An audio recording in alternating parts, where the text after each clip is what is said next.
Radio, Sultan of Oman 90.4 FM is all set to bring you specially produced cultural, religious, and interesting shows during the holy month of Ramadan. Let's Connect, a soul-searching program with Islamic scholar and public speaker Sheikh Khalfan Al-Aisri, which is about a journey of self-discovery, hosted by Reem at 11:30 a.m. and repeated at 9 o'clock in the evening. Knowing Your Religion with scholar and Assistant Grand Mufti Sheikh Kahlan bin Nabhan Al-Karusi, who will answer all your religious questions every Fridays at 1:30 to 2:30 p.m.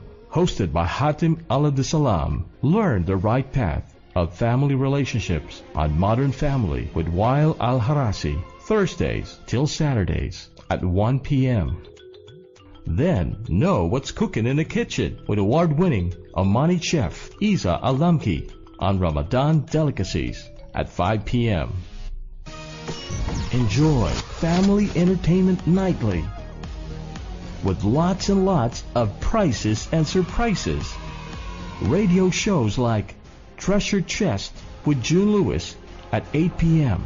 In the Box with Hafid Al-Harthi. An exciting mind twister, the Lucky Number Game Show with Faisal at 10 p.m. till midnight.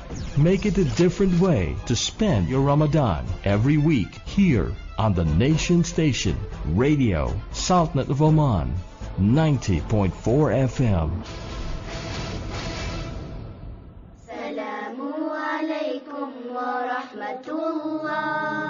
This is Radio Sultanate of Oman, 90.4 FM with Sheikh Hatim Al-Abdussalam and Dr. Wael Al-Harasi. Assalamu alaikum wa rahmatullah. Here we are, oh Allah, the children of Islam.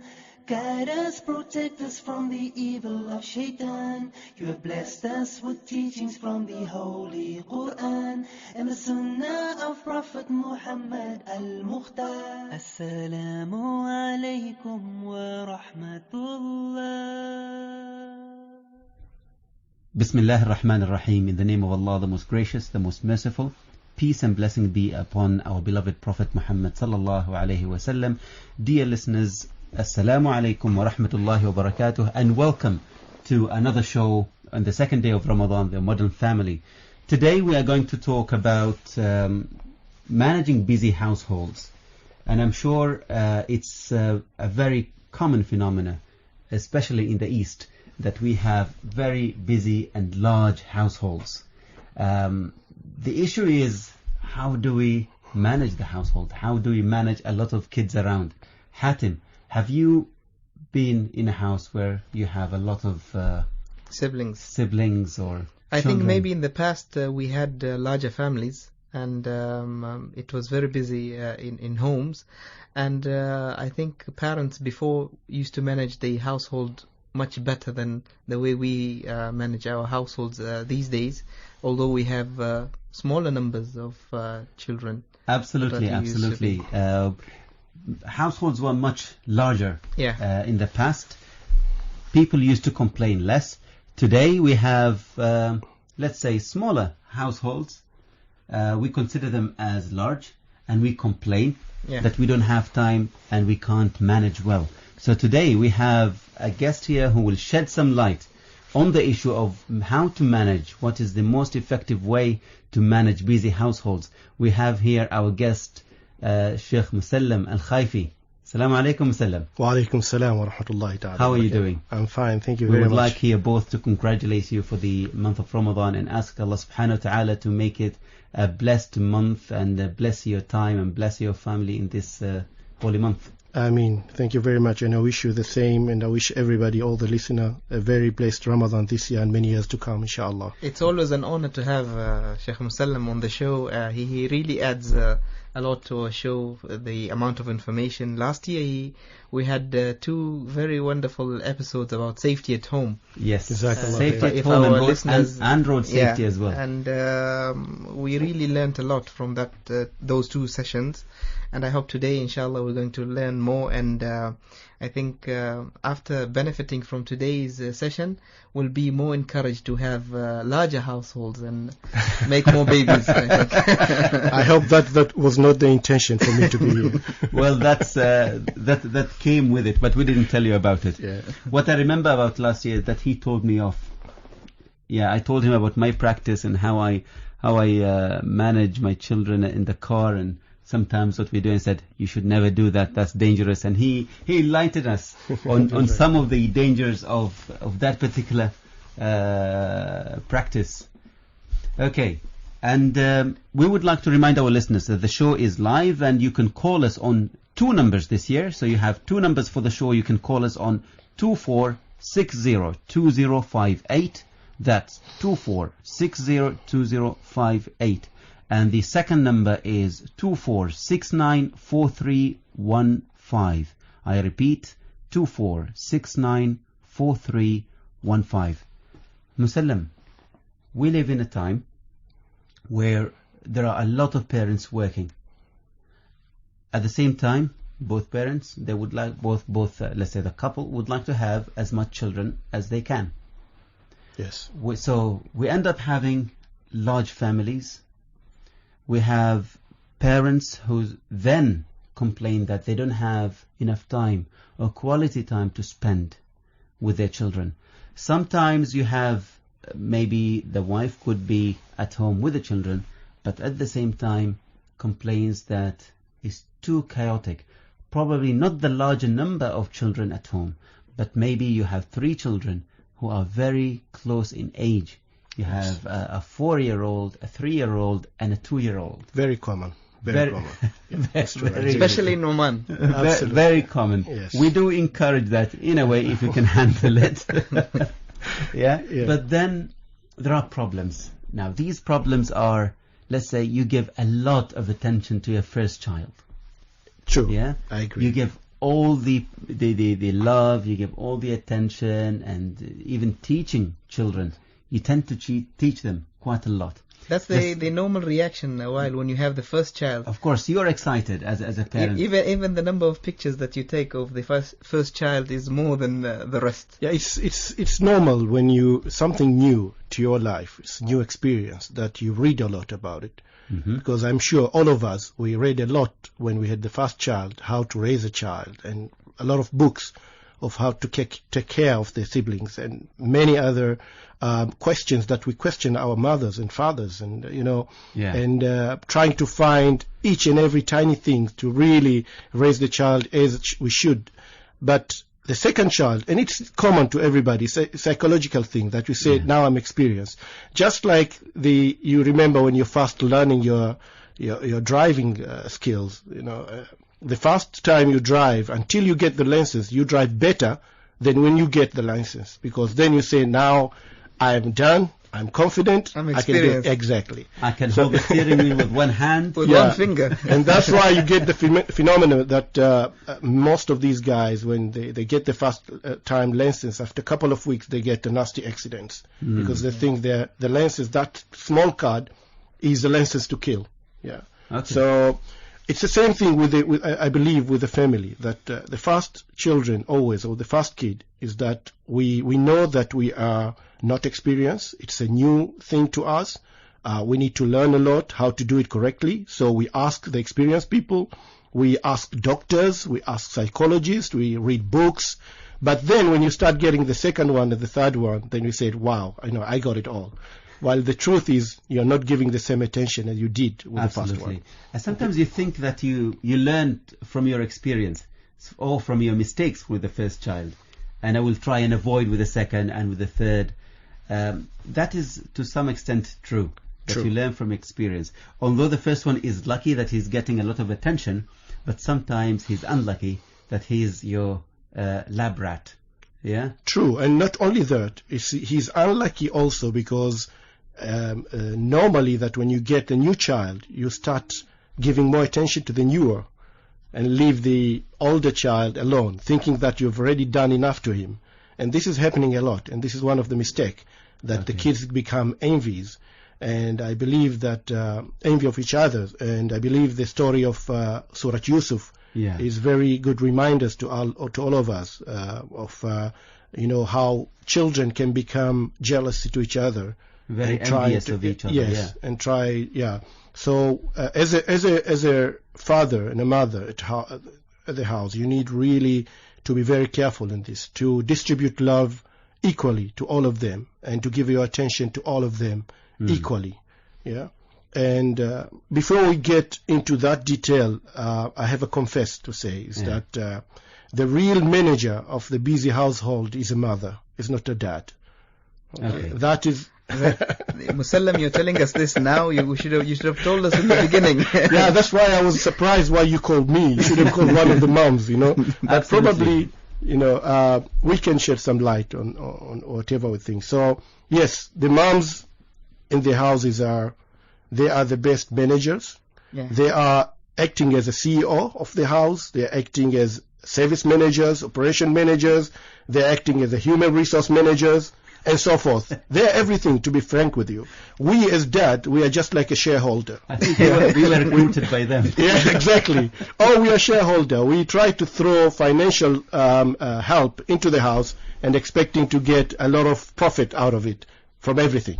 Yeah. Mm-hmm. So that is the fact. And the other fact is that modern houses in our current days, the housemaid is doing a lot. And we must always emphasize that housemaids are good to help, but we should not have a total reliance on them. So the housemaid is the group director? Well, I think he's the implementer of the plans that we have, to be frank with you. Yeah. But when you are not there as a parent, when we are not there, yes, she becomes the director who directs everything. Because you know what, this is what comes to the mind of a lot of people when you talk about managing busy households. People resort to having one housemaid or two housemaids. Yes. Let's just shed some light on this. Are they helping us, or are they actually managing the household? Well, what is their main role? Ideally, how should it be? We cannot generalize, but I know, according to my experience, both teams. There are parties that they might have one housemaid, two housemaids, but still the mom will always take care of the children. When it comes to taking care of the children, feeding the children, giving birth to the children, and a lot of other things that really make that a close relation between a mother and a child. They will always do it, despite the fact that they have a housemaid or two. But we do have the other side, or the other team, that even if they have one housemaid, they will rely everything to that housemaid. She would have to look after the children, she would have to cook, she will have to clean the house, she will have to clean the cars, she has to go to irrigate the gardens, and so forth. So really, she becomes the sole player of the whole roles at the house. Basically, you're saying that she's the mom and she's the dad. Absolutely, yes. And I think that is one of our messages today here. Is one point is to do with housemaids. How do we rely on them? What is it exactly we need to do ourselves, and what is it that we need to give to housemates? And I think one of the ways to manage a busy household and to share the chores is, as you said, anything to do with children, taking care of children, teaching children, being with them, listening to them, should be the sole responsibility of parents, both the fathers and mothers, and should never be the responsibility of carers, let's say, or housemates. Yes. And anything to do with cleaning the house, helping cleaning the house, helping cooking and the chores and ironing of the clothes, that should be given to the housemaid. Yes. And I also say helping, because it shouldn't be the housemaid that actually does everything. We, as managers of this household, mothers and fathers, should ensure the quality. We should be the quality control and the quality assurance. Exactly. I mean, when you have the housemaid, the main reason of the housemaid is to help you or give you enough time, to take care of your children, to have spent quality time with your family. I mean, that should be the real reason. But unfortunately, with the current technology that is going on, most of the time you'll see that the parents, the family, the father and mother, they are on tablets, they are on the iPods, they are on the WhatsApp, and so forth. And then they don't spend quality time with the family. They don't talk together. Even a father sometimes with his kids is talking to them through WhatsApp, although she might be just in the next room. Okay, so it's becoming too much reliance on technology, and nobody has quality time to talk to his family. And then the poor housemaid does everything else. Yeah, so even if the child is hungry, the child wants to go to the loo, the child wants something, it's always the housemaid is doing that. And that is really, instead of children getting close to their parents, they're starting becoming more close to the housemaids than their parents. I don't know if you agree with me, Sheikh Musallam, that nowadays the role of the father and the mother, or the husband and the wife, is not clear also for both of them. So the responsibilities of the mother is thrown to the father, the responsibility of the father is thrown to the mother, and both the responsibilities are dumped onto the housemaid. So I think to start off with, the roles of the parents should be clear. True. So the father should know what exactly is his role in the house, and the mother as well. Yes. And then they should discuss what should be delegated to the housemaid. But if these roles are not clear and everybody does what they think is right without communicating to the other, then it becomes a total chaos. You lose it. And True. when something goes wrong, the father will blame the mother, and the mother will blame the father, and the mother will blame the maid, and the maid will blame the neighbor, and the neighbor will blame the cat, and it'll be a whole story. Great. And recently I've noticed, I think we have a call. Do we have a call? Yes. Assalamu alaikum. Wa alaikum salam rahmatullahi wa barakatuh. How are you? Fine, brother. I'm Mazhar Mahmoud with you once again. Mr. Mahmoud, how are you? Good, sir. It's an honor always to hear your voice. It's a very good topic today. One thing just I want to share you about housemaids. Yeah. Always we trust on housemaids, but the thing is, see, the housemaids, first of all, they do not have any quality. They are just labor class, but the thing is, see, as a parent, how will you the information about Islam? See, all housemates not by our same religion. They have got their own religion. The information about? Can you repeat that? The information about? Yeah, this housemaid, bring it. Always we have to keep in mind that lady whom we are bringing to our house, how much she is religious. Yes. Not like only housemaid means just cleaning the house. Since we are depending on our kids are going to take care, she is going to take care. Yeah. We have to check it out properly, how much she is also religious lady. Yes. Because since we are giving our kids to that woman, if she is not a good religious, first of all, we are not giving time to our kids, and we are giving our responsibilities on somebody else. If somebody else is not good to give proper quality time and information about Islam and life, how we can expect our young generation come up with quality results? That's a very valid point, Mr. Mahmoud. Thank you very much for your contribution. Yeah. Thank you very much. I think we have to share it very important to our mothers and fathers. I think the reason behind we are increasing our housemates is because we are more committed for everything. Yeah. Always we are committed. We want that. We are not caring about kids. We are on our commitment, not on kids. You're absolutely right. And inshallah we'll go through these points again and explain them further, inshallah. Thank you very much, Mr. Mahmoud. Thank you for calling. Thank you very much to our listener, our caller there, Mahmoud, who always with us in the show. And I would like to remind our listeners of our numbers. We have two numbers this year. The first number is 24602058. That's 24602058. And the second number is 24694315. That's 24694315. So Brother Mahmoud was talking about what about the religion of the housemaid? Is it important?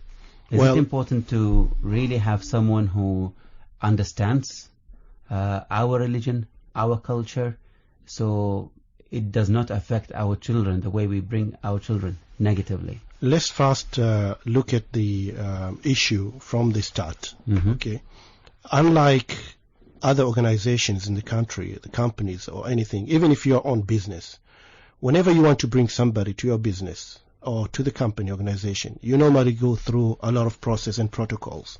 Yeah. You interview the guy or the lady, you do some tests, and then you see what are the skills they have. And then after you're comfortable that she or he is the best one, you recruit that person. That's not happening to our housemaid schemes. Most of us select housemaid from the photographs. Although some of those forms with the photographs will have some experience. She worked there or he worked there. But still, I'm sure you all agree with me, most of the time it's not true. Because most of the time you'll find in the form she speaks fluent Arabic and English, and when she comes here she doesn't speak any of these two languages.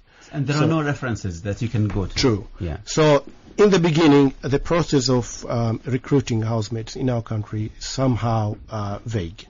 Okay. However, I believe that one thing, the soon you have the housemaid at home, it is too late.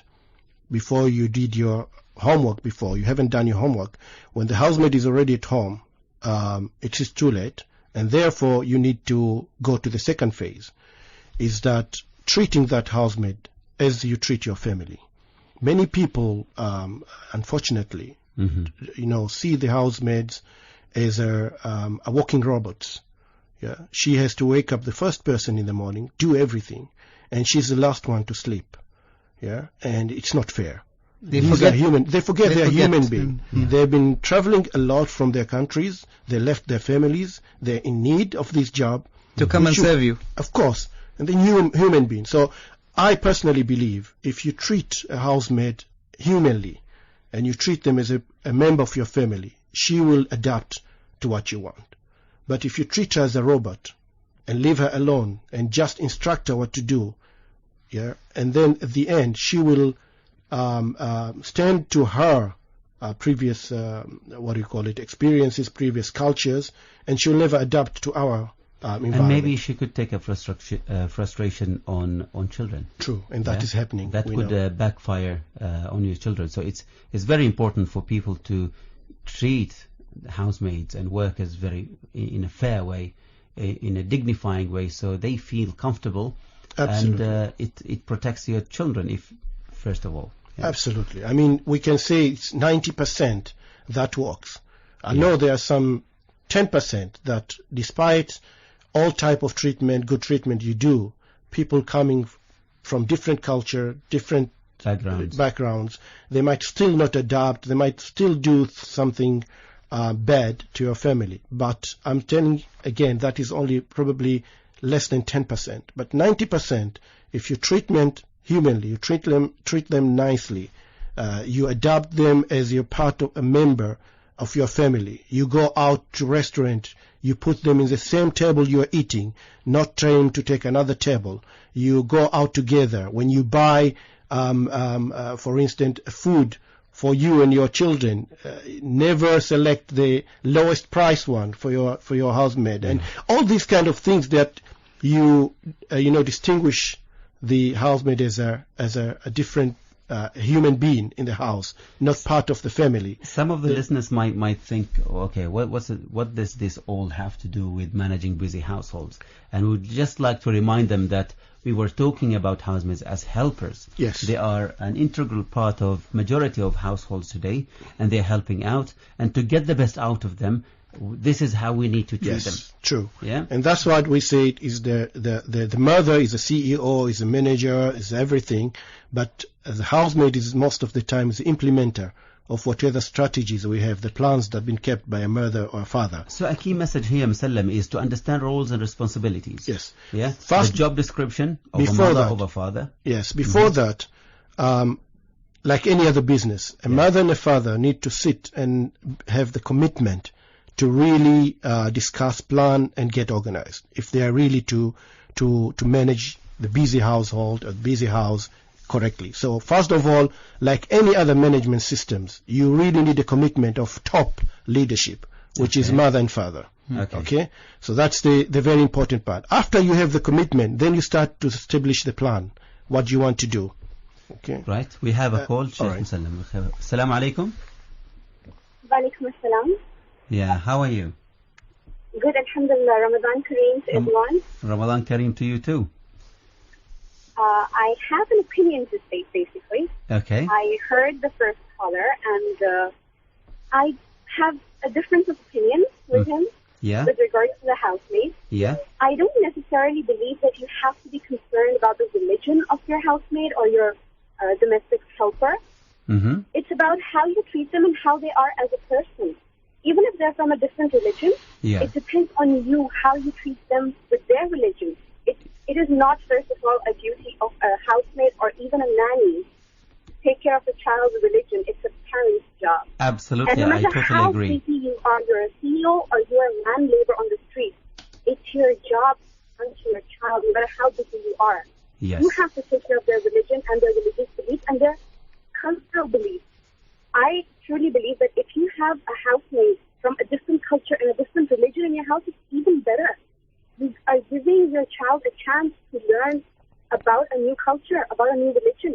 Mm-hmm. Because I have never seen a person being appreciated for disrespecting for someone else's religion. In fact, I myself have been brought up in a culture in a house where we have respected our housemaid's religion, and they, in return, they ask us, like, "Look, you know so much about about our culture and about our religion, and yet you are a good Muslim, alhamdulillah, a practicing Muslim." Yes. And we're just like, we grew up in a very tolerant environment. It's all about tolerance, which we are supposed to teach our children. We are not supposed to teach them at all to not respect or not tolerate your housemate's religion. I'm sorry, but we are in a society here, astaghfirullah, that I've even seen people opening their housemates' letters and forcing them to wear headscarves and conforming to your beliefs.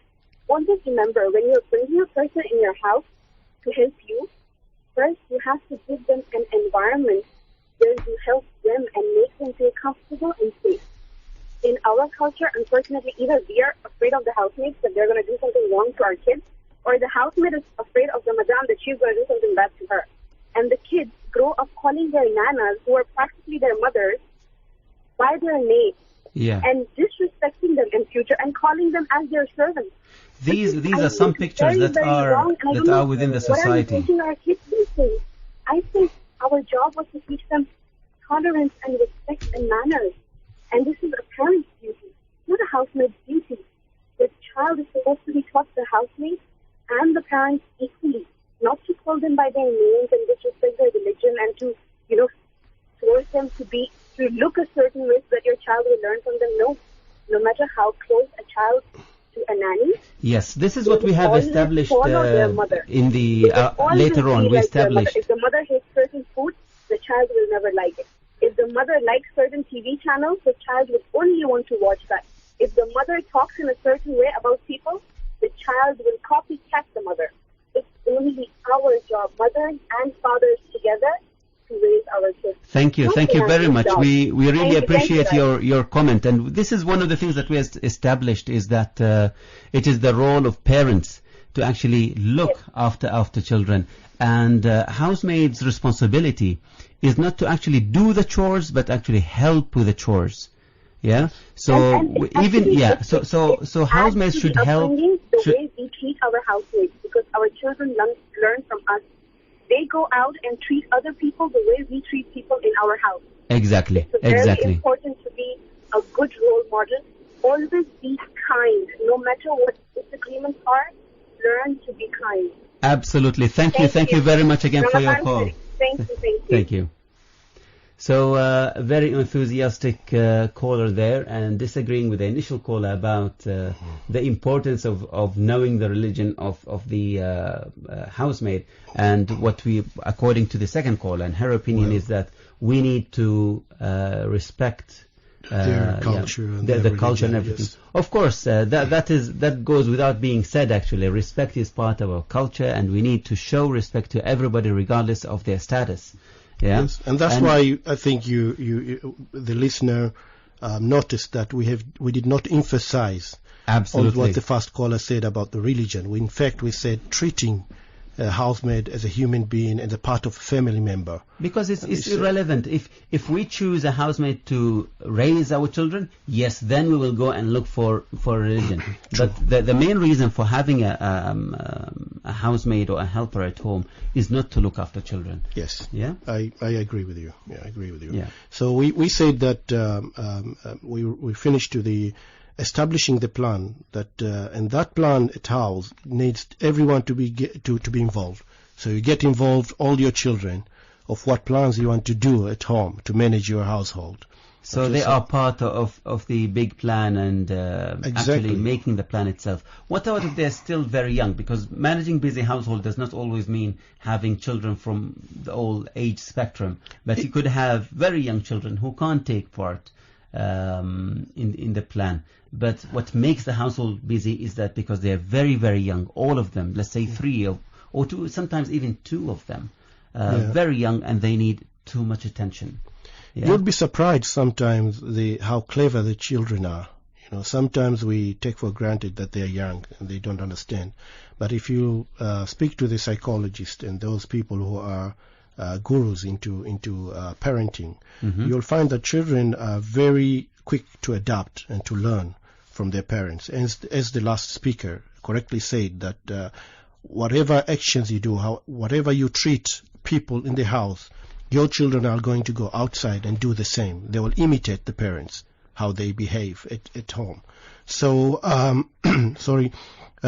you need to use those talents for the children since they're in the early age. Then start walking. Before they start walking, they're, infants. Yeah, they're infants. Then it's easier. But when they start going around and starting, demolishing everything you've built at the house, then you really need to sit with them and talk to them as adults. Okay, and I believe that many people tried this, and the children are very quickly to adapt. For instance, in some of the houses, they've come up with the consequence management, like a small stars. Even at school, they used it. That if you do something good, you'll get 3 stars. You do something little good, you get 2 stars. If you don't do something good, you won't get the stars. And children, from the beginning, they understand the reward and carrot and stick systems of consequence management. So I like the sound of that, Sheikh Musallim, of involving children and involving them deep into this and creating ways of getting them involved into the management of the household. We will take a very short break and then we'll come back immediately after the break. Dear listeners, we'll take a very quick break and we'll remind you of our numbers. It's 24602058. That's 24602058, and the second number is 24694315. See you after the break. The Modern Family. Firstborns hit the birth order jackpot in a lot of ways. They tend to be taller. They tend to be physically healthier. This is in part because, at least in our agrarian past, they had a head start on food, and when the other kids came along, they had to share a limited supply of it. Even now, though, firstborns tend to be vaccinated on better, more reliable schedules. They tend to go back to doctors for follow-up visits more. A lot of this is because when other kids come along, parents become a little less anxious about every small problem and don't rush the kids to the doctor. Well, sometimes they should be taking them to the doctor. So firstborns get an edge in that also. Firstborns tend to have a 3-point IQ advantage over secondborns, and secondborns in turn have a 1.5 IQ advantage over thirdborns. This is because firstborns, A, have a little bit of time with the exclusive attention of their parents, so they learn faster, they develop better vocabularies faster, they develop a grasp of the world faster. They also mentor their second and thirdborns when they come along, which is a good way of reinforcing intellect. We see this play out later in life. Firstborns are likelier to be CEOs. They're likelier to be members of Congress. 21 of the first 23 American astronauts were either firstborns or only children who are effective firstborns for their entire lives. So we see that this small edge very early on yields big dividends throughout the entire trajectory of the firstborn's life. The Modern Family. Welcome back. Sheikh Musallam, you were telling us about the steps in the household, and you mentioned something. I just wanted to make a comment. When you share the plan with your children, and then you execute when it comes to implementation, many parents are rushing into the execution without following the plan. So, for example, you have like 1-year-old or 2-year-old children who are very they have curiosity to touch everything in the house, and parents tend to spank them, to stop them, showing them, to indicate that no, this is the restricted area that you should not touch. And I think that is just too early for a child to understand that this place is a restricted area and they should not be spanked. Maybe taking them once and twice and thrice, and maybe verbally or by expressions or body language, showing them that this is not part of the plan. They would understand better more than spanking them. And yes, I totally agree. I mean, in many organizations, you do hear something like in the consequence management that you have a carrot and a stick. Yes. Yeah, but with your children, it should not be any stick there.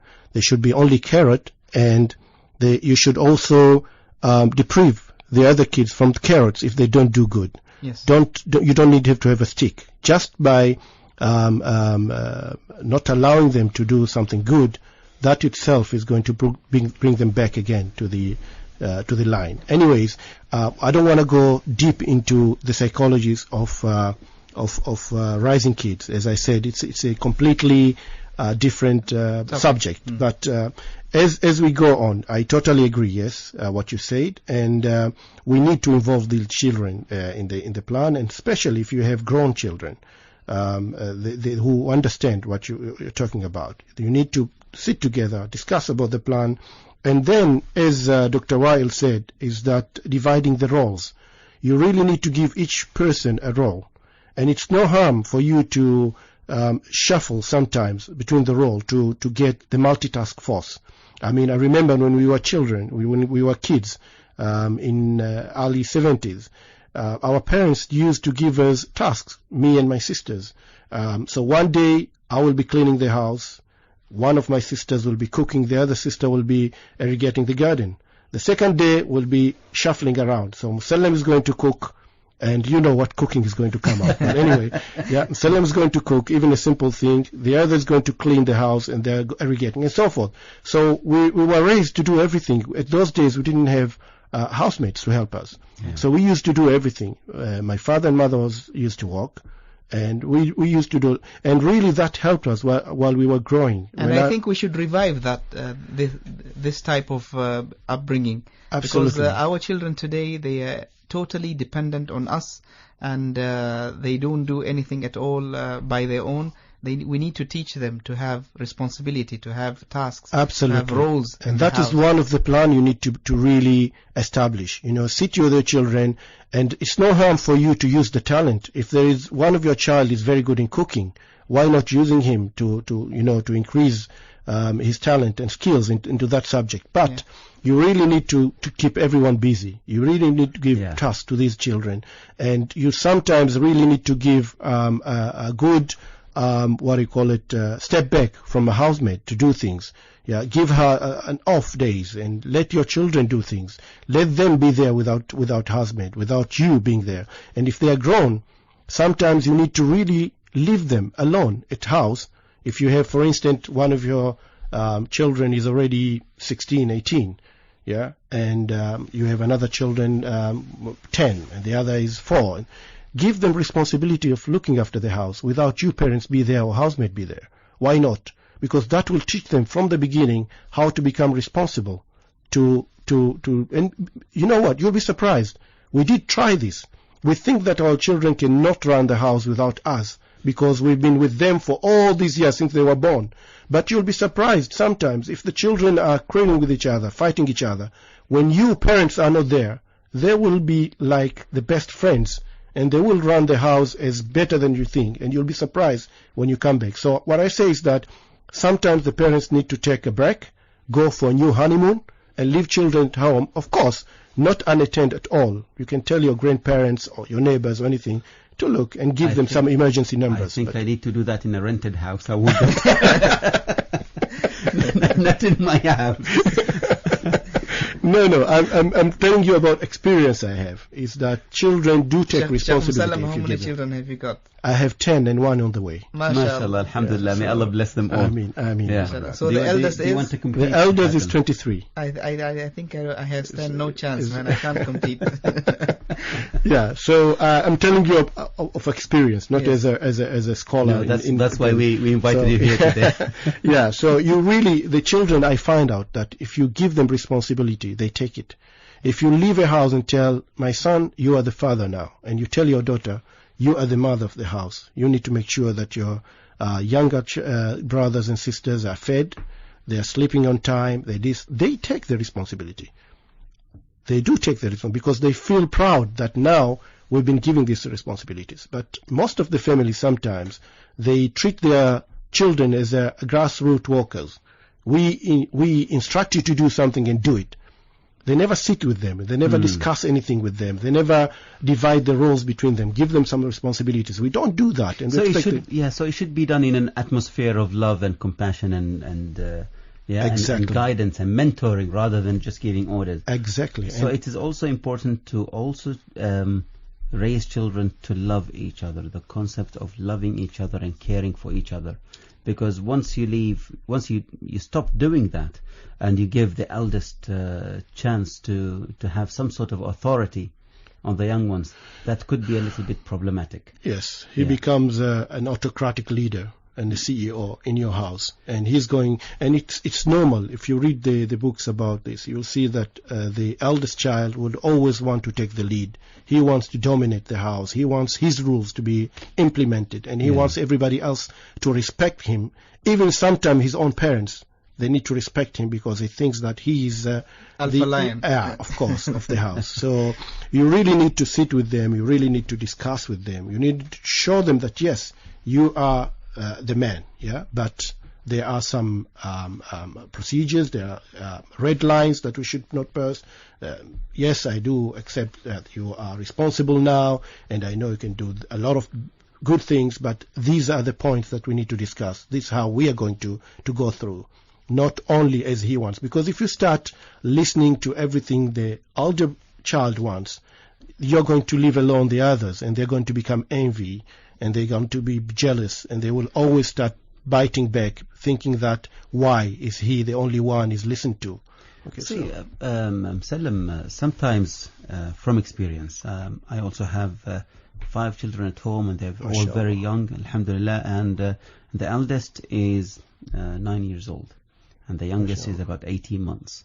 Now, what happens normally and what gets the mother very anxious is the number of complaints she gets from each one of them per day. And of course, you might have had that. And that makes life even harder sometimes. But it depends on how you take it. Yeah. So what sort of complaints do they have? Like what? Give us examples. She took my game. She didn't take I used my Lego to build this for hours, and he just came and broke it. Yes. Yeah. And he just came and broke it. He took a piece, and you go to the other one. I need that for my structure as well. Yeah. So it's very trivial, but sometimes it takes its toll on you as a parent, especially if you spend all your time from morning till night. And we're talking about mothers most of the time because they spend most of the time with children. It takes its toll. Yes. And it makes life very difficult, and you feel as if you are really, really busy. Yes. Although there isn't actually much to do. Is there a way around it? Well, let me tell you something. You're not alone there. It's a common phenomenon that goes in every house with the children in that type of age that are following each other. I mean, every 2 years you have another child. It's always happening. And as a father and a mother, what adds the fuels into the fire is that current mother and fathers are going to the office. When they come back, they're exhausted. Mm-hmm. They don't want anybody. They don't want to hear anything. So most of us, when you get into the house and there's these kids coming to complain, hey, he beat me, he did that, and said, come on, I don't want to hear any complaints. You shut them up and you go to their bed. And that is one of the very wrong thing you're going to do. Okay, so if you don't want complaint for your children, you need to go to the root causes. Why are they complaining? Why are they not working together? So you're talking as an engineer, root cause Well, analysis. yes, of course, everything has a root cause. Okay. Everything has a root cause of a problem. If you want to solve the problem, if you start just trimming the grasses and the leaves, it's going to come back again. So you really need to get to the root of the problems. Yeah, and one of them is that keeping them together, give them, as I said, give them different type of responsibilities, put the consequence management system into them by giving them star. So today if you come and somebody complain, first of all, you don't listen to only one person. Otherwise we'll get to the Qissat David alayhi salam, is that somebody comes to complain and you just without listening to them. So you need to listen to them, all of them, one by one, give them the chance, and then try to judge what really happened. Yeah. And then go to your STIR, consequence management board, and say, okay, because now I understood that you are the one who started this, I'm going to remove this star from you, and because she is guilty and she did good, she didn't fight back to you, I'm going to give her or him this star. So that kind of thing. In the future, they will see, oh my God, if I'm going to do this, she will complain, I'm going to lose my stars. But they'll always appeal for the case. Yeah, but they have too much energy, Sheikh Musallam. They have too much energy to keep coming back and complaining. And I'm giving you a problem in my household now, okay? And the mother complains. You say, well, if you are here 24/7 with them, this is how he will look like. As I said, you're not alone. Yeah. So I think that the idea of listening to them both and giving them star is a good thing. But we have to draw a line of what should we listen to and what should we sometimes ignore or even allow them to resolve. Sometimes what I do is that, okay, if it is something very trivial, maybe trivial to me, it's not trivial to them. Yeah. Because they are children, and it's just children being children, nothing more, nothing to complain about. So I tell them, listen, this is your brother, this is your sister, deal with it. Deal with him, deal with her. If it's boys, they will get into punches. No, they will have to deal with it. They will have to sort it out between them. Yeah. I don't get myself involved in everything, and this is what differentiates me from my wife, for example. She would like to get involved in everything and be the mediator in every problem. To me, I really don't want to do that, because I'm also busy, and I want to teach them to resolve their own, to look after themselves, because they are brothers. Today I'm here, tomorrow I'm not. Yes. Yeah. So I need to teach them to engage in dialogues between themselves. Exactly, and that's why I said when you have a grown children, you give them the responsibility of the whole house, not the rented one, your house, and treat them to live as if you are not there. Because as you said, it's true. Today you are here, tomorrow you're not here. And the other thing is that try this. When the children are complaining a lot, tell them that, listen, tomorrow we're going to go somewhere they like, okay? But the rule is that when I come from office tomorrow, if anybody complains about anything, we're not going. Try it. And some did try it, and really it worked. Everybody looked after each other. Okay, today we're going to go to the beach, for instance. We're going to have a dinner out or something. And, the parents said we shouldn't complain. So they will treat each other good. By the time you are there, you will hear no complaints at all. I think one of our relatives, they use the method to eliminate complaining. And if they have two boys, for example, complaining, they don't get along, and they always fight, what they do them is they tie them with ropes and they put them in a dark room, and they say that you can face now each other, you can't fight, but the only thing that you can do is resolve your issues by talking. So you have like 2 hours in this dark room. Either you keep quiet, silent, or you resolve your issues and talk. And when you're ready to resolve your issues, then you tell us and we'll get you out. And it sorted out the complaining problem, and it disappeared. But while I think you need a lot of dark rooms in your house to do that. I'll have a lot of dark rooms. I'll leave the neighbor's house. I would like to remind our listeners to call us on our numbers 24602058. That's 24602058, and the new number is 24694315. That's 24694315. Sheikh Musallam, I have a misconception, and I wanted you to clarify. some parents think that the chores at home should be done by the girls, saying that the girls are going to get married one day and they need to know all these responsibilities, and the boys are having a good time just watching TV. So what can we tell these parents? How can we address this issue that all children are equal? Definitely, as we said before, dividing the roles, and you need a multitask force. You don't need one out of your family who knows everything, and the others are just dumps watching TV and playing PlayStations. So therefore, as we said before, you really need to engage your children of doing multitasks. Yeah, let them get it wrong for the first time. It's no harm. Don't get mad at them. Let them cook eggs and let them burn them out.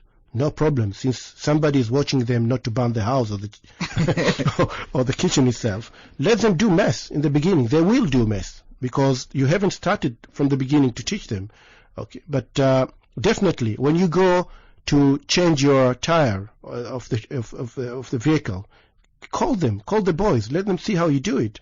When you go to do planting or something, let them see it. Let them teach them how to do. Let them do also the other time, and divide the roles between them and shuffle them.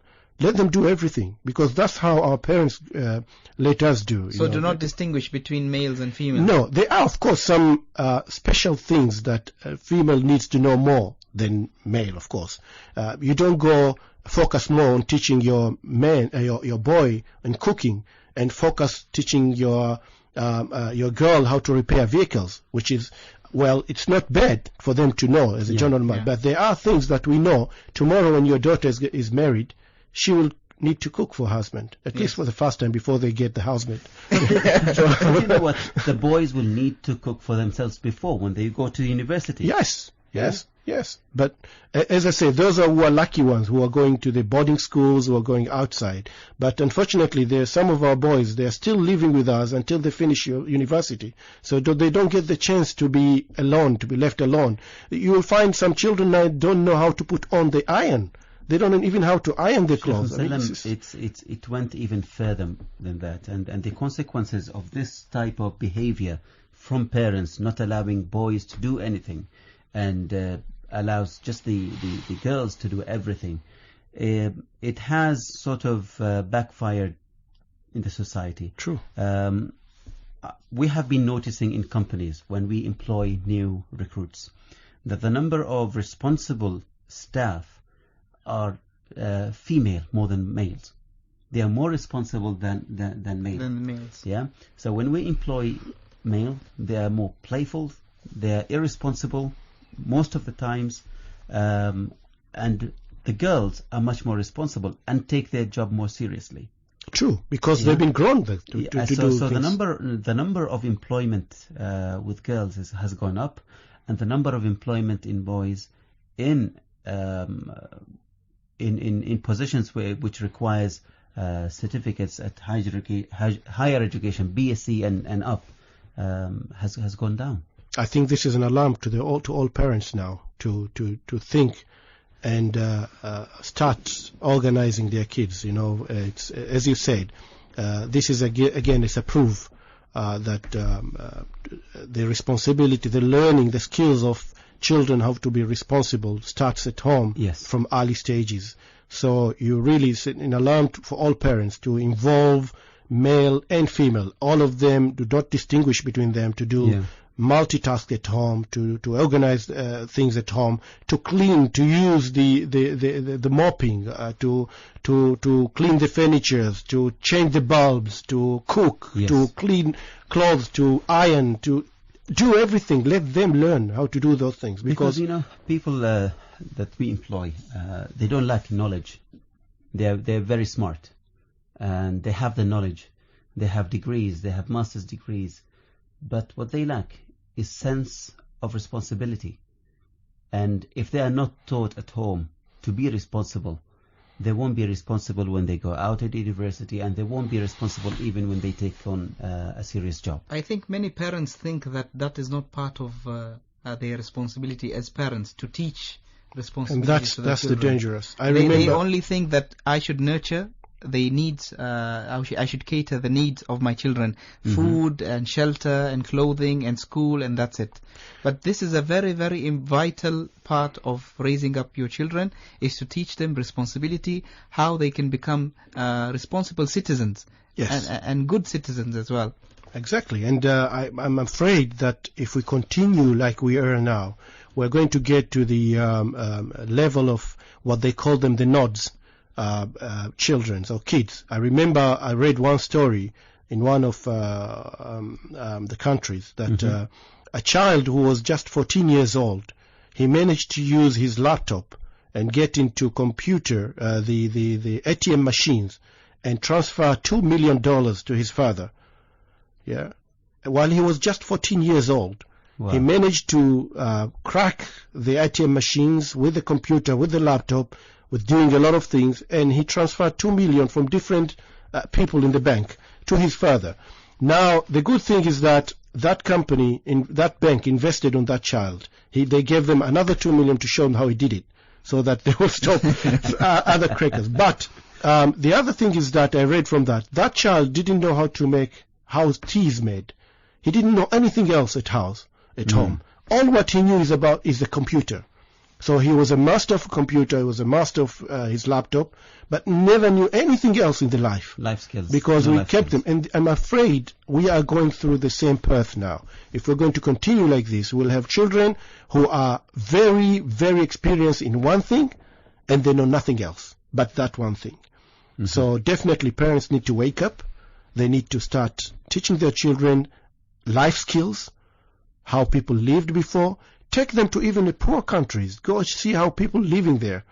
Not taking for granted what the wealth we have now in our countries. Yeah, take them somewhere where they'll see how other people are suffering, how living. Take them somewhere where there is no Wi-Fi. Yeah, I think it's a disaster now. I think Dr. Wa'el agree with me. If one day the Wi-Fi goes off at home, it's a big disaster.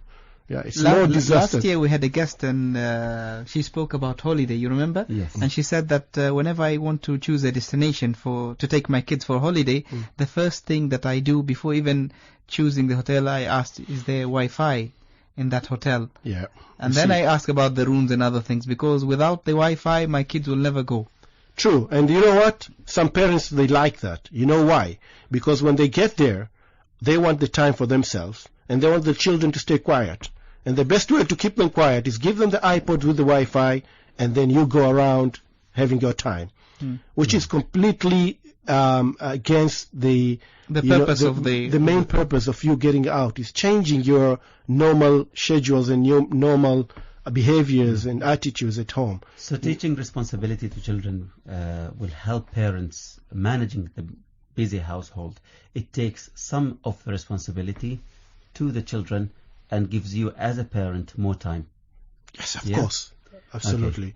Okay. Absolutely. What about how we talked about managing children, Yes. and the effects on children, but a household is more than just that.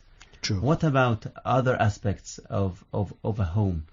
How do we manage? What are your tips for managing a household? Again, you need to have a plan. You know, the house, if we talk about the households as tools, equipment, machines, other people, visitors who are coming in, many other things. It's all about how do we plan our time. It's very easy for us to be indulged into our busy days in our office work, and then we forget about many important things at home. I mean, you'll find some people do not do maintenance of their ACs, for instance. And then when the summer comes, they start complaining the AC is not cooling. You reminded me, by the way. You see? Okay. So we really need to put a good plan and display that plan, that every, for instance, 1 month, in the last Thursday of every month, we're going to clean the filters of the AC, for instance. And who's going to do that? For instance, this month, you're going to do that with the help of one of your sons. The second month, the other is going to do that skill. And so forth with all other things that you have in terms of tools and equipment and cleaning and maintaining the house. Especially that the more we live, the house is getting old. It needs maintenance. And it needs a lot of maintenance. Yeah. And because we are too busy, we forget about all this maintenance. And we have that, they say, I think you all know it, that if you don't repair the crack, you're going to repair the wall. Yeah. And this is what's happening, is that we wait. We hear sounds from our machines. We hear sounds from our washing machines. A mother or a child come to tell us, Daddy, my AC is getting some strange sounds. It's okay. Is it cooling? Yes, so let it go. Until the day comes, the day comes that we need to change the whole thing. While we could have just repaired it for 10 riyals, now we're going to pay 200 riyals to replace the whole thing. So definitely it's all about organizing ourselves, doing the plans, and dividing the roles, who's going to do what, and which date. Sheikh Musallam, I just had another question. It's about parents who are obsessed with the safety of their children. So they don't allow their children to do anything at home, thinking that it's not safe for them, like ironing and washing and cooking. And so maybe after the break we can... Yes. You can share some light about it. Safety is his topic, so he will just keep on talking about it, and we won't have time for breaks. So You'll have to stop me then. We'll have a very quick break, and we would like to remind our callers that the lines are open to call. They can call us on two numbers.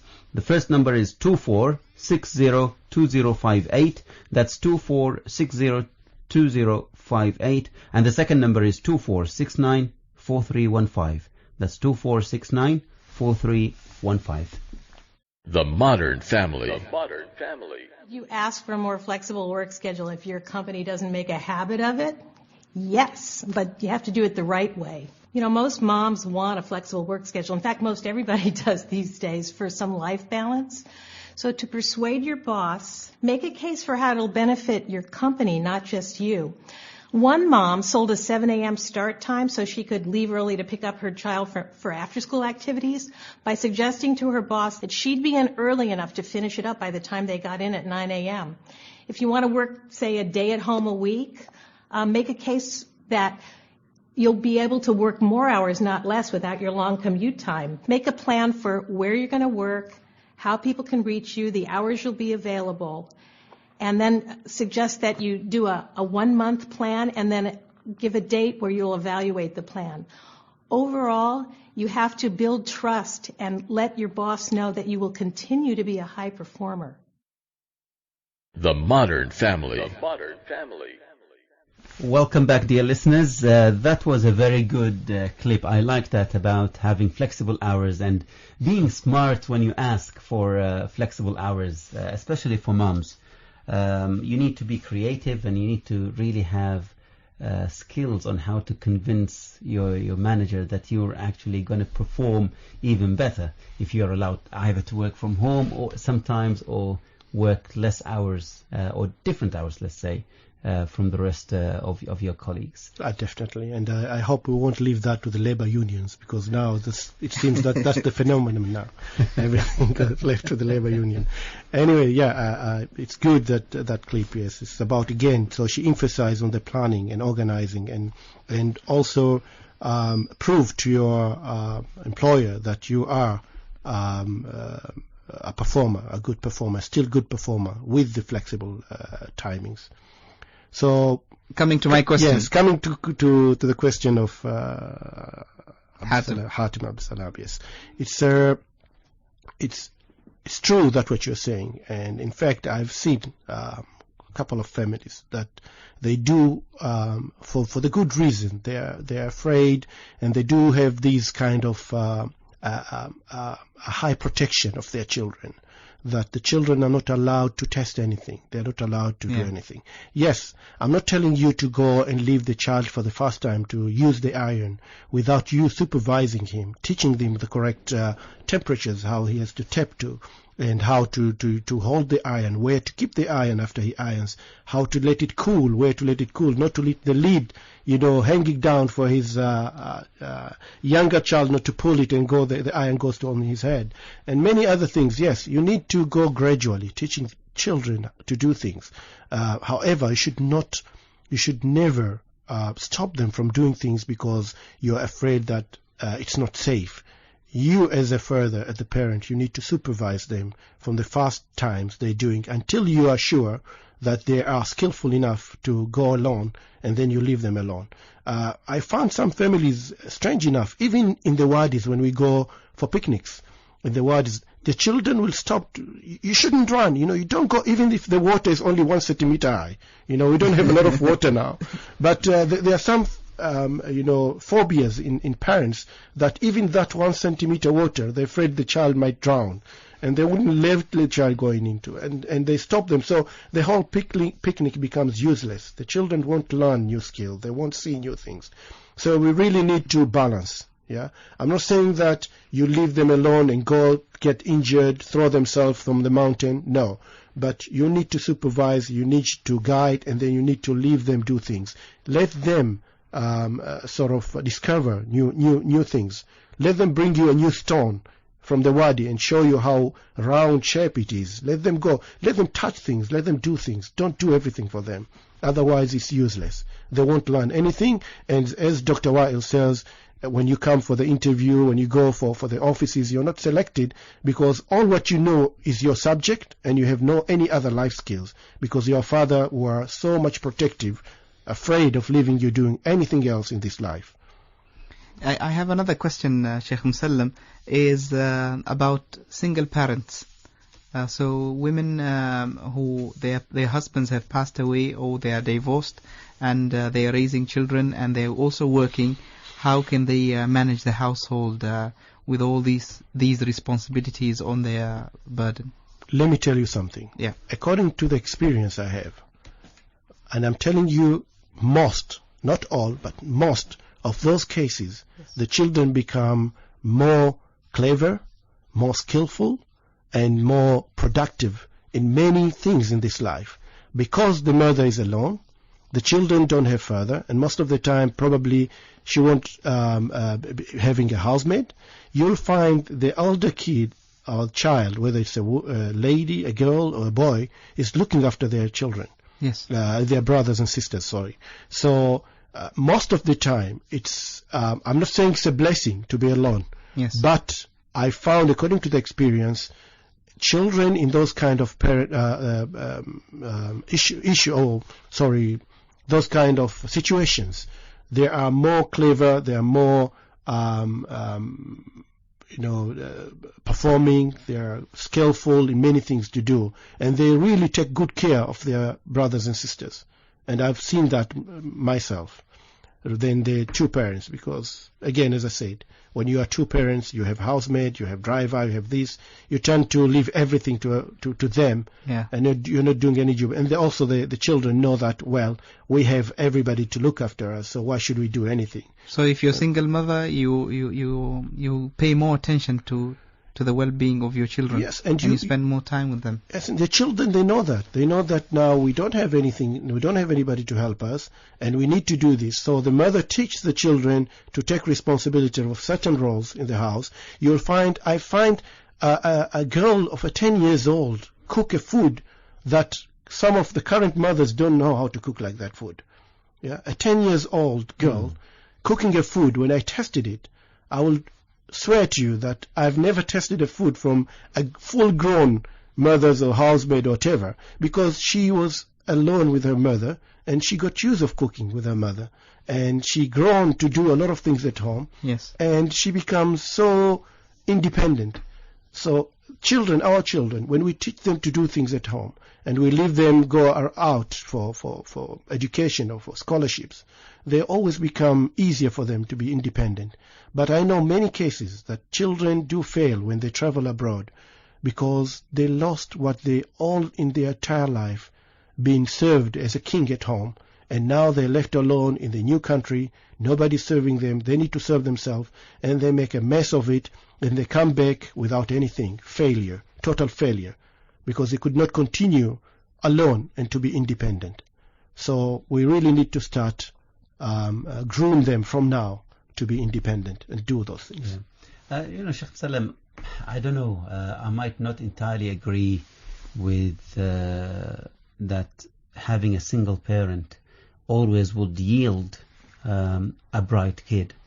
That would depend on circumstances. I do understand where you come from, that the sense of needing somebody to be there when no one really is there will force you to do something. Will force the child to learn.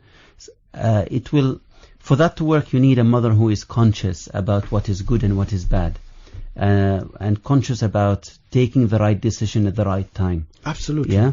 At the same time, that will have to happen,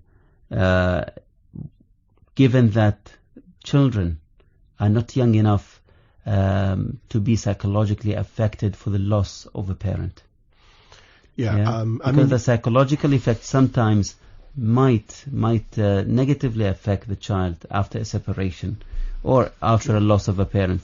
But yes, maybe not smarter, but let's say more responsible. Yes. Children. And that's why I said in the beginning, I said it's most.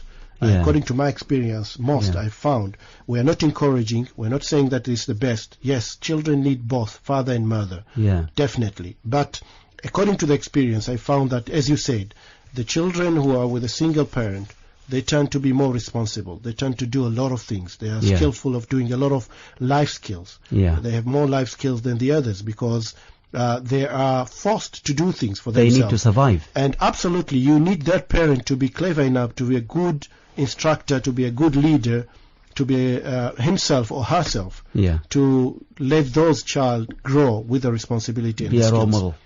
Exactly. But what I say is that sometimes circumstances force you to become good. For instance, if you look at our parents during old days, before His Majesty, the life was too tough at those days, and they needed to travel around, and they needed to find a bread, and because of that, they become, more independent than us. We have to agree with that. Yes, yes, definitely. Until now, for instance, you know that my father is doing a lot of things in terms of Umrah and Hajj and taking people, and although he's retired, but he's doing a lot of things that very active. Exactly, I can't do that. I can't do because Allah gives him health. Yeah, so our parents have been grown to be very active, to do a lot of things because they come up in the stage where the life was so tough. Now the problem, our generation, we are less than them. And unfortunately, our children are becoming even lesser than us if we are not careful. So what I'm saying is that sometimes being in the tough, as they say, when the going gets tough, the tough gets going. That the children are in tough situation, they need to do something. They will, for instance, I find some children when a mother and a housemaid is going for shopping or something, and they're hungry, and you tell them, listen, nobody here to do the food. They will go to the kitchen, they will take breads, they will take some butters, they will do sandwiches for themselves. They know that nobody else is going to do for them. You come to you, say, you just tell them I'm busy. You want them to, you want to sort out yourself. Exactly. So for just imagine for that 1 hour, a mother and a father or a housemaid has gone out. Children started to go do themselves things that they learn how to do because they're hungry. It's a tough time. So imagine in older days, that how the whole life was, that you need to find ways by yourself. Yeah, so it's good, Salam, that you brought the old days, because there is another aspect of old days which we would like to discuss. But before we do that, I would like to invite our listeners to call us on our numbers, and I would like to remind them that our numbers are 24602058. That's 24602058. And the second number is 24694315. That's 24694315. Sheikh Musallam, in the old days, the number of family members were bigger. Complaints from parents were less. Today is the opposite. The complaints are more, and the number of household members is going down. Yes. Yeah. In the old days, we used to hear our parents, well, it used to happen to us as well. Everybody gets involved in raising children. Exactly. It's not only parents. It was parents, it was uncles, aunties, neighbors. And the whole community would be able to discipline any child they see on the street. True. And you would go and salute them. So they were part of raising children. it was the whole community. So the number of children in a particular household never meant anything really. True. It was never a challenge. But today, for some reason, we thought that it is only our responsibility as a father and a mother, and that's it. And sometimes we don't want other people to interfere. Yeah? So, could we talk more about this and from your own experience? I totally agree with you. I totally agree with you that the life is changing. Those days, a neighborhood, everybody knew the other person who's living in the next house, who's living in the 10th house, even 50th house. Now, unfortunately, a second neighbor to you, the next door, you don't even know his name or her name. And somebody comes, knock your door, asking so and forth and so, do you know where he's living? And say, no, I don't know. Well, he's your neighbor next door. So the relationships are changing. As you said, true. In older days, I remember I had a cousin who looked like me, and we were living in different villages. And I remember my father, people would come to him and say, what happened? We saw your son. Although those days I was 6 years old. But my father would tell me that somebody comes from the next village, in another village, thinking that I was that person, and say, how come I saw your child in the other village? And my father would laugh and say, no, that's his cousin, he's not him. So knew one another. Have you and ever they were used that living to your advantage? Yeah. Have you ever... I think the other guys didn't have the advantage. But it's a fact, it's a painful fact that nowadays, in the old days when an uncle sticked you and go at home and you start complaining to your father, he will bring another stick and stick you. Yeah. But now, if an uncle or something come and stick a child, and you starting another fight with the uncle. I mean, who are you to stick my child, or who are you to it's a children abuse, it's a UNICEF, and all things are coming in. Animal rights. And probably CNN and BBC is going to come in also. So it's really the life is changing now, and that's a painful. Is it life or is it us? Well, the life is us. We are the one who's changing. True. But again, the world's becoming smaller with the communications. The other cultures are mixed up. So previously, I remember when we had a TV in 1976, I remember somebody should go up in the mountain and try to rotate the area, and we were shouting, okay, stop now, stop, go back. And then you will get this one of the channel of Oman channel at those days. Yeah, and we were very happy to sit there and see only the cartoons for 5 minutes, and that's it. Okay, so world is changing now. But I think also, Sheikh Musallam, the mentality of our children is changing. Because when we were younger, when we were younger, our parents would instruct us something to say, don't do this. We will never question why. We will just obey the order. But now our children, they want to know the logic behind it. Yes, and in the other hand, that is good. Because, the autocratic leadership style, when you order your child to do something without telling him the reason, when he grows up, he's going to try to find out why. And that is a mistake that many parents happen, that they stop their child from doing a lot of things, and when they travel abroad, they become monsters like they've been just left to the wild. Yeah. So, in the other hand, I think, yes, children need to respect their parents, to listen to what they're telling them. But again, it is very good to treat the logic of the children and tell them exactly why you're not allowing him to do that. Yeah. Yes. And don't leave him go trying to find out himself, because it might be too late by the time he goes and try to find by himself. Okay, so sometimes, yes, we need to tell them the logic, and I believe that most of the parents won't stop their children to do good things. It's always the bad thing, and we need to tell them why it's bad. Yeah. Favoritism in the family, Sheikh Musallam. As a manager running the show in the house, sometimes some children will behave and go by the rules, and some of them will be rebellions. How do you deal with those who are rebellions as you are the manager of the household? Again, we go back to the consequence management system, or consequence management by rewarding the performers, and I'm not saying sticking the lazy ones, but remove the reward from the lazy one. That itself works a lot.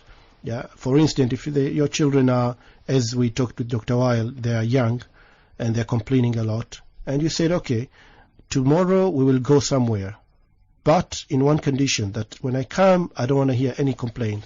If one of them comes and start to complain and did bad things, says, listen, because you did this, you're not going to go with us today. I'm going only to take 4 of your brothers and sisters. You're going to stay at home because you did not listen to what I said. And that itself, believe me, the second time, that will be the first person to perform. Yeah. It really pains for you to reward some and leave some. But as a general, you should be very fair to everybody. In terms of rewards, in terms of financials, in terms, yes, some children will have more needs than the others, especially when they grow. You can't say, for instance, I'm going to give a laptop for this child, then I'll have to give the laptop to everybody. They are not yet in the college. This guy is in the college, so I need to buy him a laptop. Yeah. But you need to tell them that. When you grow and you get into the college, I'm going to get you the same. But there are simple things like, simple rewards. When you bring it home or when you sit together, they need to be equal, all of them. Otherwise, as we said in the beginning, we're going to get to the learnings of Surah Yusuf, of, how when we start lean to one of the child, what will be the other? They will all look at, trying to retaliate and become rebellion and treat that child that you love most as the worst person in the house. And they will complain about him always. So definitely, we do need to treat everybody the same and divide the love equally to each and every one. What sort of chores would you say the best to give to children? If we would like to conclude our make it in age group, so at least from the age of 5 until because 10. This one would go in favoritism, huh? Why are you giving me more chores? Why are you giving me this? Why are you not giving him as much as you give me? Would you, let's say, choose one who is, that is a little bit lazier than the rest and say, okay, I'm not going to give any of your brothers or sisters any work, you will do that? That works, because sometimes a team reward do work. I mean, if you say you want to build your children as a team, and they said, I'm going to reward you as the best, as the less one who's performing amongst you, the laziest one, they will push that one to perform. But you have to be careful, because sometimes they will push him too much, that probably that child doesn't have the capacity of the others. So you have to be careful when you do that. But it does work sometimes, because they say, listen, if you don't finish your homework tonight, Father said he will not buy us a parcel from somewhere, or he won't take us somewhere. But so I did that once. I did that once, and I felt like a criminal in front of 4 judges. All my boys said, why do you punish us for something that he did? I couldn't say anything. Well, what could you say? Yeah. I said, okay, I'm sorry, it's my mistake, and I have to find another way to discipline you all. That's why I say you have to be careful when you introduce that. But you don't go and punish before you tell them what will be their roles. So, for instance, if you tell them that, listen, you will all go out, but you make sure that your laziest, you don't say the laziest, but this person, X or Y, is not finishing his homework every day. So today, I want you to help him to do the homework, so that by 7 o'clock tonight, he should be finished, so that we all can go out. If he doesn't finish his homework, we're all not going out. Believe me, they're going to push him to finish the homework. The only problem is that sometimes they might do the homework on his behalf. So you need to be very careful in that. But again, as I said, in terms of needs, sometimes you cannot be equal to everybody, because it depends of what needs each one wants. But you need to also make that very clear to the others, is that, yes, I'm giving this because of that. And when you are here, you'll get the same. But for now, when he was like you in your age, he didn't have this. Something like that. You need to make it logic to them, so that they know you're not favoring anyone amongst them. So communication is key. Communication is key. So, Sheikh Musallam, thank you very much. And we would like to summarize today's topic. We spoke about too many aspects. Can I interrupt before you summarize? You always interrupt. I just wanted to ask him, did you ever face any challenge in raising your 10 children? Is there anything special that you want to share with us? How was it? I think you need to rephrase that question. Did I have any time out from the challenges? It's always challenge. What's the most difficult challenge that you had in raising which you children? thought that I can't do it myself, I need some help? Well, I think it's sometimes the getting the children to work together and to love each other. It always happens that, that type of envy which we say is that child thinks why. I think even the older child would say that I think you are spoiling the younger ones. You're soft with the younger because ones. They would want to take the lead to rise that child now because they think they are grown enough to know what is right, what is wrong. And then when you go there and say, no, you're spoiling him. I'm trying to rise him correctly. So they think that. So I think that is the biggest challenge, is to really give your time to each and every one of them. Okay. I think it is really challengeable because it is very easy for you to give your time to the one who's most demanding. Yeah. He will come to you always, he will talk to you, and you'll forget the others. And by the time you finish, you're already busy, you're going to prayers, you're going to sleep, and you always do that every day. And you missed out some of those unlucky ones because they are not talkative, they are not demanding, they are not coming to you, and you miss them. So you really, I think that's the biggest challenge, is to really find a time for each and every one. If it's not in a group, it's also as a one-to-one. You need to sit with every children, see what's their problem, what do they want from you, what do they think, how you should do this thing and that. So you need to give a time to each and every one. And do you have a friendly talk with them? Exactly. And also treat them as a grown. Like our brothers in Egypt, they have a say that إذا كبر ابنك أخوي.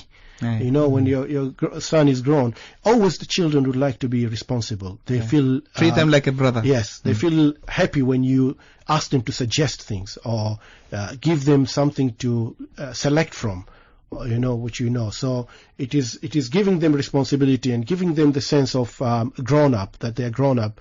They will really give it back to you.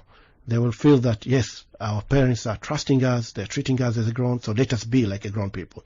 But if you continue to treat them as, just instructing them, don't do that, and don't do that, they will also depend on you, and one day when you're not there, they won't have anybody to tell them what to do, and they'll be lost. Yes. Thank you, Msalam, very much. As I said, we would like to wrap up the show today with the main messages. We talked about busy families and busy households. Now, there are three categories. We talked about one, a family where both parents are working full-time. So even if they don't have, let's say, 10 or 8 children, the time is the constraint here, and they can't spend enough time or quality time with children. The second type is where you have 2, 3 or 4 children. That's not considered in our standards here as a big family, but these children, the age group and the same age group, they're very close together, which makes them very demanding, which makes life even more difficult. And the third category is where you have a large number of children in the same house. Sometimes it's 2 families in one house, which makes it even more challenging for parents. We talked about how to manage the household. First thing we mentioned, housemaid. If you decide to have a housemaid, 1 or 2 or 3, whatever, depending on the size of the household, we need to remember that their main aim there is to help you with the chores of the house and not with the children. Yes. Yeah. Children's main responsibility is for parents, mothers and fathers.